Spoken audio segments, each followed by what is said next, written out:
Bonjour à tous, dans cette vidéo nous allons voir ensemble comment modifier un histogramme sur Canva. Donc la première étape c'est de créer un document, donc ici vous pouvez aller sur l'interface générale de Canva et créer le document adapté pour votre projet. Moi ici pour l'exemple je vais créer une présentation, donc un document au format présentation. Ensuite on va devoir importer le graphique dans notre design. Et comment est-ce qu'on va faire cela? Vous pouvez aller à gauche dans éléments et là on va trouver tout un tas d'éléments différents, par exemple des tableaux, des photos, des vidéos, des audios, des graphiques. Ah, justement les graphiques, je clique sur afficher tout et tout en bas vous retrouvez ici le document, le graphique que l'on cherche, ici notre histogramme. Un concept important dans Canva, si vous cliquez sur l'élément, on va voir ici les différentes informations, les différents paramètres que l'on peut modifier. Donc on va commencer par la gauche, je vais cliquer sur modification et là nous avons certains paramètres. Premièrement, le type de graphique. Imaginons, vous avez changé d'avis, vous ne voulez plus faire un histogramme, mais vous voulez faire un nuage de points. Je clique sur nuage de points et hop, j'ai changé le type de graphique. Faites attention qu'il faut que les données correspondent. Ici, je vais peut-être faire le graphique en secteur. Et voilà, vous avez changé de type de graphique. Ici, nous, ce n'est pas notre objectif. Donc, on va revenir sur notre bien-aimé histogramme. Nous avons donc notre histogramme. Et en dessous, on peut voir que l'on a d'autres types de paramètres que l'on peut modifier, même si je vous conseille de les laisser. On peut voir ensemble. Premièrement, on peut enlever les étiquettes ici à gauche. Hop, hop, vous pouvez voir. Ensuite ici, on peut modifier quelque chose qui ne se voit pas fort. Je vais agrandir comme ça, vous verrez mieux. Je peux ici enlever le fait qu'il y ait des petites lignes qui s'affichent. Petites lignes, sans petites lignes. Donc voilà, comme ça, j'espère que c'est assez grand et que vous arrivez à voir. Si j'aurais un peu plus petit, comme ça on voit mieux. Et ensuite, on a donc vu la première partie qui était la section modification. Mais maintenant, ce qui est important pour nous, c'est de modifier les données à l'intérieur. Et donc, vous pouvez cliquer sur données pour vraiment modifier les données. On peut voir ici qu'au-dessus, il y a une section élargir le tableau de données. Imaginons pour notre histogramme, on veut faire un graphique avec les points de la classe. Donc chaque élève, on va l'appeler élément 1, élément 2, mais je pourrais appeler par exemple Paolo.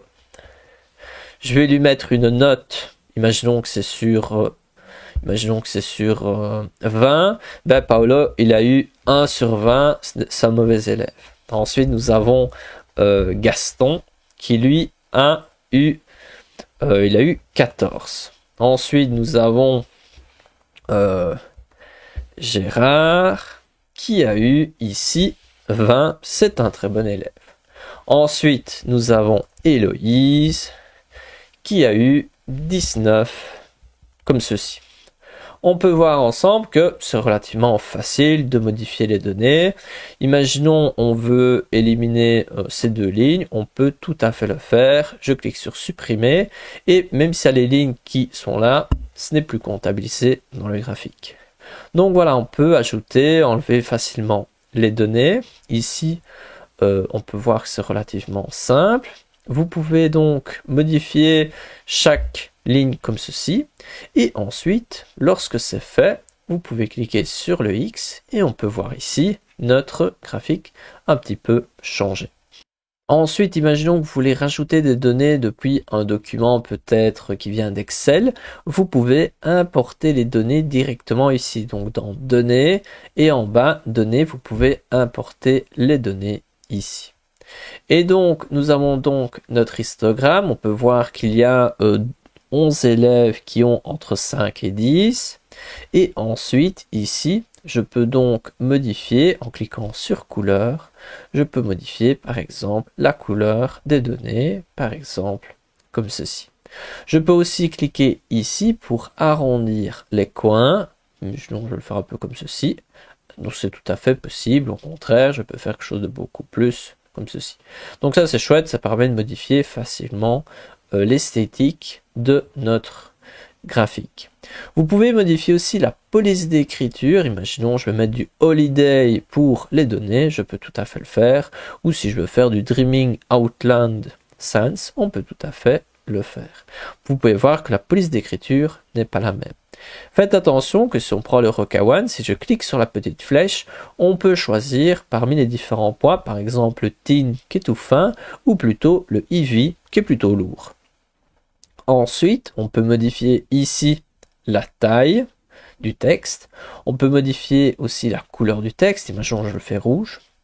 Ensuite, je peux le mettre peut-être en gras, en italique, voilà, vous de voir un petit peu.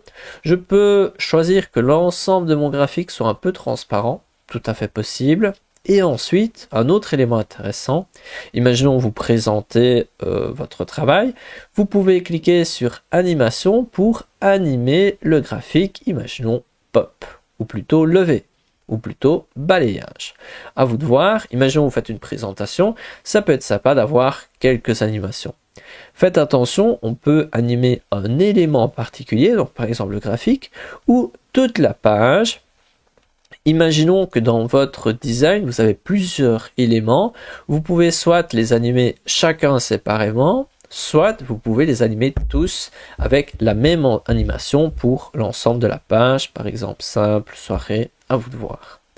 Ensuite, tout à droite, vous avez la section position pour modifier ici, centre, ici comme ceci, où vous pouvez modifier la position de vos calques.